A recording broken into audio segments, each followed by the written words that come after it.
Mwanzo sura ya 7 mstari wa kwanza anasema, Bwana akamwambia Nuhu, ingia wewe na jamaa yako yote katika safina, kwa maana nimekuona wewe mwenye haki mbele yangu katika kizazi hiki. Mungu anamwambia Nuhu na familia yake, ingieni ndani ya lango la safina. Safina ni lugha ya picha ya wakati wa Nuhu, ikimaanisha wokovu, kwamba yoyote atakayeingia ndani ya ile safina ataokolewa dhidi ya gharika, dhidi ya mafuriko, gharika, hata kufa bali ataishi. Kwa hiyo kuna jambo nataka tuliangalia hapa la msingi. Mungu kuwaokoa watu wake ni jukumu lake Mungu kuokoa watu,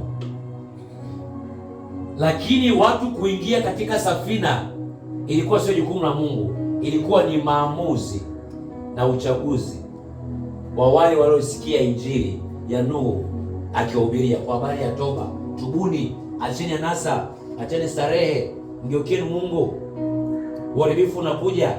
Kwa hiyo Mungu kazi yake ilikuwa ni kuwaokoa watu, lakini watu kupata ile neema ya wokovu ilitokana na maamuzi au machaguzi yao ya kumsikia Mungu kupitia mtumishi wake Nuhu.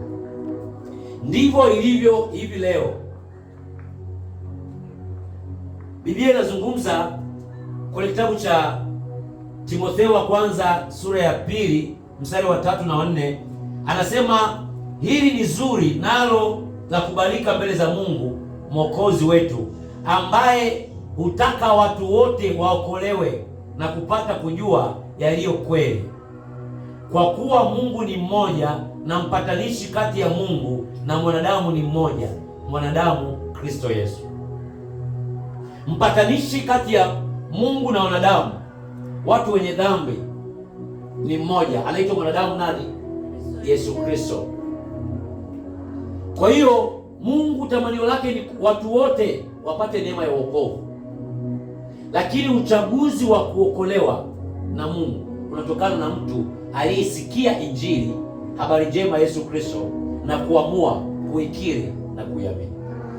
Biblia inasema kwenye Yohana sura ya 3 kuanzia mstari wa 16 pale mpaka 18, yoyote atakayesikia injili ameokolewa, atakayeipokea injili ameokolewa, lakini atakayekataa injili amekwisha hukumiwa tayari. Kuna hukumu ile itakayokuja ya namna mtu alivyoishi hapa duniani, atatoa hesabu kwa matendo yake na kwa maneno, lakini kuna hukumu ambayo ni ya papo kwa papo. Unapopokea injili, unapoikataa injili, unapomkataa Yesu Kristo, umekwisha hukumiwa tayari.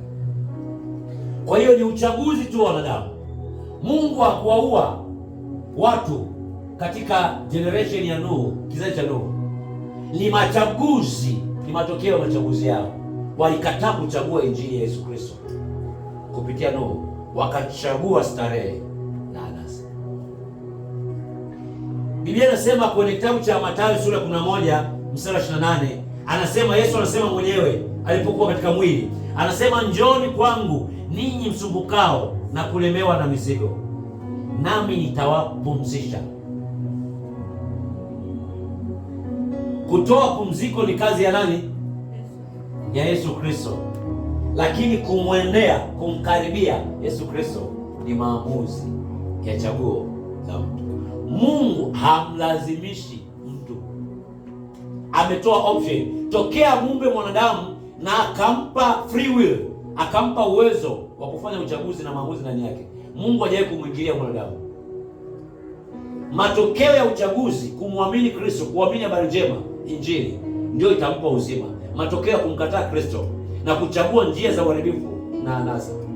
Wako watu wengi leo wameokoka, wana roho ya Kristo ndani yao, wana neema ya Kristo, lakini wameamua kuishi maisha tofauti na maisha ya asili ya Mungu, maisha yasiyo ya watakatifu, maisha yasiyo kupendeza Mungu. Wanaokutana nayo sio kazi ya Mungu, sio mapenzi ya Mungu, ni mapenzi ya machaguzi na maamuzi waliyofanya. Mungu hahusiki hapo. Bwana Yesu asifiwe. Amen. Kwa hiyo kila mtu aliingia katika safina kwa maamuzi yake mwenyewe, hakuna aliyelazimishwa. Hata wale watoto wa Nuhu wangeweza kukataa, hata Nuhu mwenyewe angeweza kukataa. Swala la kupata wokovu, neema ya wokovu, ni swala la mahusiano kati ya mtu na nani? Na Mungu. Sio swala kwamba eti Nuhu aliingia kwa niaba ya watoto wake. Hapana, ni mahusiano kati ya mtu na Mungu. Ndio maana leo nikisikia mtu anasema dhehebu au dini ya baba yangu, sisi kwetu tunaabudu katika dini fulani au dhehebu fulani, ninamshangaa, kwa maana mahusiano ya mtu na Mungu, hata ndoa haihusiki. Maana mbinguni hakuna kuoa wala kufanyaje, kuolewa. Hakuna excuse ya ndoa, hakuna excuse ya mzazi wala familia, background uliotokea. Mahusiano, wewe kumjua Mungu na kufanya uhusiano, ushirika na Mungu, ni mahusiano kati ya mtu na nani?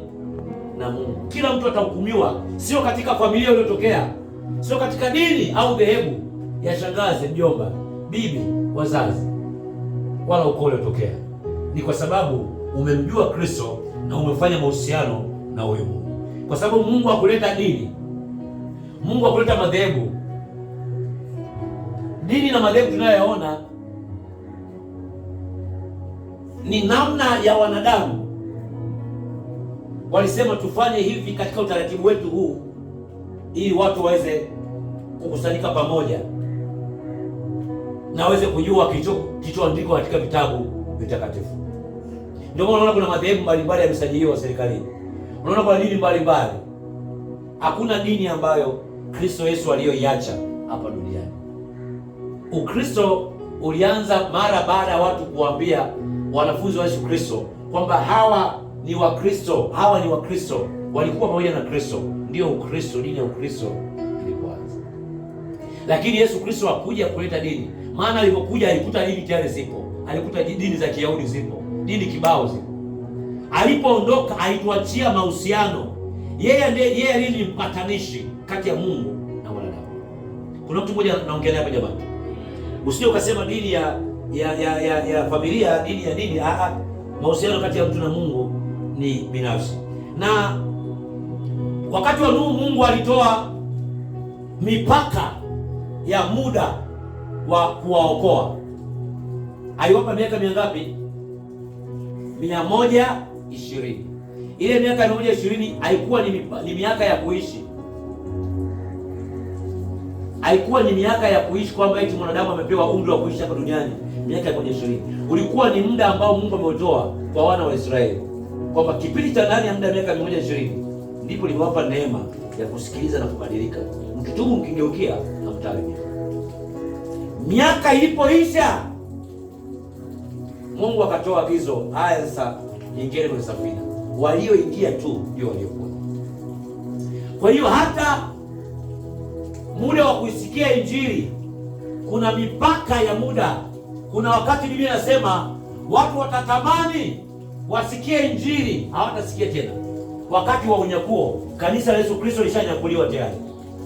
Wale wanaomwamini Yesu Kristo, familia ya Mungu, watakuwa wameshaungana na Masihi tayari. Wamevishwa miili isiyoharibika, ile miili ya utukufu. Watamjua Yesu Kristo, tutamjua, maana tukimwona tutafanana naye. Tutakuwa na miili ya utukufu kama miili aliyokuwa nayo. Wakati huo watu watatamani wasikie Injili, hawatakuwa na mtu wa kuhubiri, kama ilikuwa wakati wa safina ya Nuhu. Bwana Yesu asifiwe. Isaya 55 mstari wa 6, Biblia inasema mtafuteni Bwana madamu anapatikana, mwiteni madamu yu karibu. Mtu mbaya na uache njia zake, na mtu asiye na haki aache mawazo yake. Na amrudie Bwana, naye atamrehemu, na arejee kwa Mungu wetu, naye atamsamehe kabisa. Mtafuteni Bwana angali anafanyaje? Anapatikana. Na mtu mbaya aache njia zake. Kuna wakati mtu hatapata nafasi ya kutubu. Mauti yaweza kumkuta mtu kwa ghafla.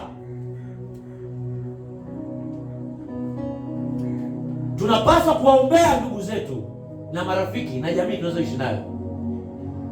Siku ya mtu kutoka hapa duniani, Biblia inasema hakuna ushirika kati ya aliyekufa kwenye mhubiri na aliye hai. Hizi ibada za wafu zinazofanyiwa hizi, watu wanaombewa mara baada ya kufa, hazina mantiki yoyote. Kama huyo mtu akumwamini Kristo akiwa hai, hata akifa hana nafasi ya kuwa na mahusiano, ni kupoteza muda tu. Ibada za wafu tunawatolea sadaka na kuwaombea watu ambao walipokuwa hai wanapumua walimkataa Kristo Yesu, hawakuwa na muda na Mungu. Wakati ni mchache sana, muda ni mchache sana. Lazima tuwaombee ndugu zetu na kuliombea taifa la Tanzania na dunia kwa ujumla, ili watu waweze kupokea habari ya injili ya Yesu Kristo. Mathayo 24 mstari wa 37 hadi 39